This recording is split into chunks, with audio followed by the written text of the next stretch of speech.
Akhirnya Roy Suryo semakin memperlihatkan ketakutannya terhadap apa yang terjadi hari ini, sahabat.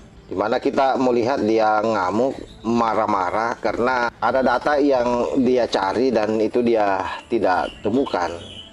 Dan bagi dia, data itu sangat penting. Ya pasti penting lah, karena ini menyangkut soal pembuktian bahwa ijazah Pak Jokowi itu betul-betul asli. Data yang saya maksudkan adalah dokumen Koran Kedaulatan Rakyat, di mana dia meng-cross check langsung ke redaksinya, tapi ternyata ada beberapa bulan yang dia tidak temukan dan mendengar informasi dari sana bahwa hal tersebut dibawa ke Mabes Polri. Tentu Mabes Polri menarik data itu dalam rangka penyelidikan, dan disitulah Mabes Polri memahami betul bahwa Pak Jokowi betul-betul lolos masuk di UGM, Fakultas Kehutanan, dan lulus mendapatkan ijazah. Karena itu salah satu bukti yang sangat kuat bagi Mabes Polri mengumumkan bahwa ijazah Pak Jokowi betul-betul asli. Temuan paling terbaru kemarin, maaf, hari ini, pagi tadi. Tim sampai ke redaksi KR dan Kedaulatan Rakyat dan sampai ke perpustakaan daerah DI. Yang menarik apa? Kami menemukan bandel KR edisi tahun 1980. Tapi yang jahat, tim tidak menemukan edisi koran bulan Juni, Juli, Agustus khusus itu. Dikatakan ini gimana? Diambil Pak kemarin sama Bareskrim. Itu pernyataan staf perpustakaan daerah. Ya, ada YouTube-nya, ada beredar. Jadi tahun 80, Januari, Februari, Maret, April, Mei ada. Tapi begitu Juni, Juli, Agustus 4 atau 3 bulan itu diambil. Kemana? Bundel koran milik perpustakaan daerah DIY yang itu hak rakyat kok dibawa oleh petugas. Ya, ini jahat sekali. Hal ini semakin memperkuat alibi pihak kepolisian bahwa Roy Suryo betul-betul mencemarkan nama baik Pak Jokowi.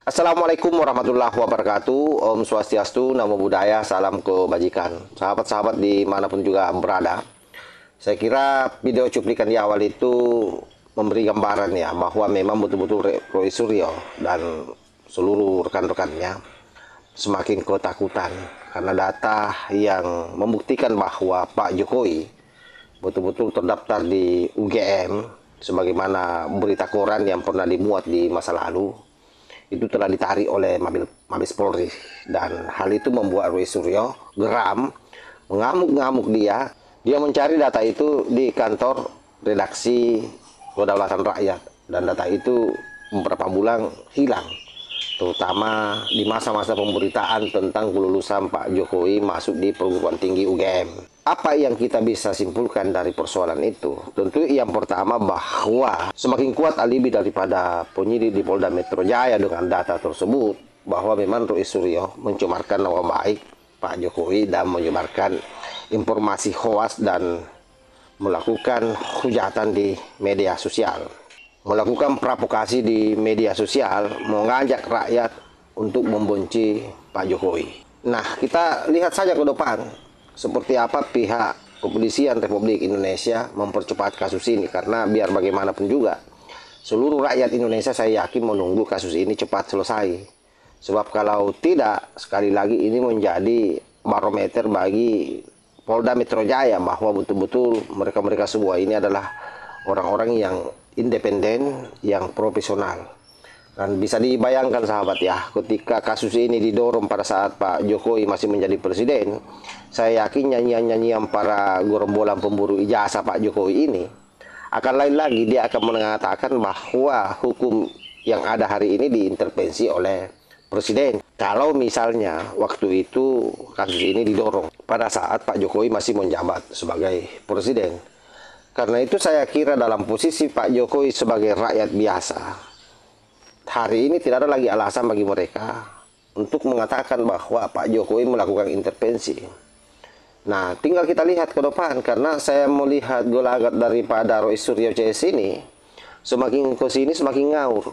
Semakin dia berusaha mencari kesalahan Pak Jokowi, maka semakin memperlihatkan melakukan kesalahan-kesalahannya sendiri. Artinya, semakin banyak pasal-pasal nanti yang menumpuk, yang akan menindih orang-orang ini semua. Jadi soal apakah apa yang pernah disampaikan oleh Pak Rianto tentang banyaknya nanti yang tersangka, saya juga yakin. Nah, tinggal sebenarnya adalah penekanannya hari ini, bagaimana supaya kasus ini cepat. Supaya para pembohong-pembohong ini semua, pendusta-pendusta ini semua, betul-betul rakyat menyaksikan. Sehingga kedepannya tidak ada lagi orang yang berani melakukan hal-hal yang demikian. Bisa dibayangkan kalau semua orang dengan bebas dituding, lalu penuding itu dibebaskan begitu saja, itu kan akan berbahaya buat penegakan hukum kita.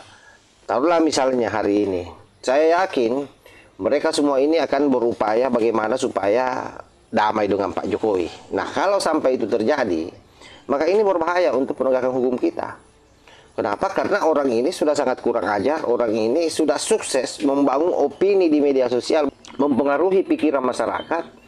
Mereka tergiring opini oleh yang dibangun oleh Roy Suryo CS. Karenanya hal ini tidak bisa dibiarkan, hukum harus ditegakkan. Jadi satu-satunya jalan, saya sepakat dengan para pengacara daripada Pak Jokowi, bahwa yang namanya proses damai itu saya kira tetap ada. Tetapi jangan lupa bahwa penegakan hukum juga menjadi sangat penting, terutama memberikan warning, pembelajaran hukum terhadap rakyat. Karena orang-orang seperti ini adalah orang-orang yang memang dari dulu berulah. Nah, kenapa dia begitu bebas? Karena itu tadi, ada juga orang-orang yang memang memiliki posisi-posisi mungkin di negeri ini, atau ada kekuatan asing yang memiliki dana besar ya, kita tidak menuduh. Tapi boleh jadi yang ikut memainkan bola ini sehingga kemudian orang-orang ini menjadi sangat susah untuk dijerat. Nah, inilah yang saya maksudkan, bahwa hal ini tentu kita berharap ujian terbesar bagi Polda Metro Jaya. Bagaimana orang-orang ini semua dikerangkeng, orang-orang ini semua betul-betul diperhadapkan dengan meja hijau. Nah, tinggal bagaimana kita melihat sekali lagi proses di kepolisian. Dan saya berharap prosesnya dipercepat, penyelidikan dilakukan cepat, masuk ke tingkatan penyidikan, lalu kemudian dikirim masuk berkasnya ke pengadilan.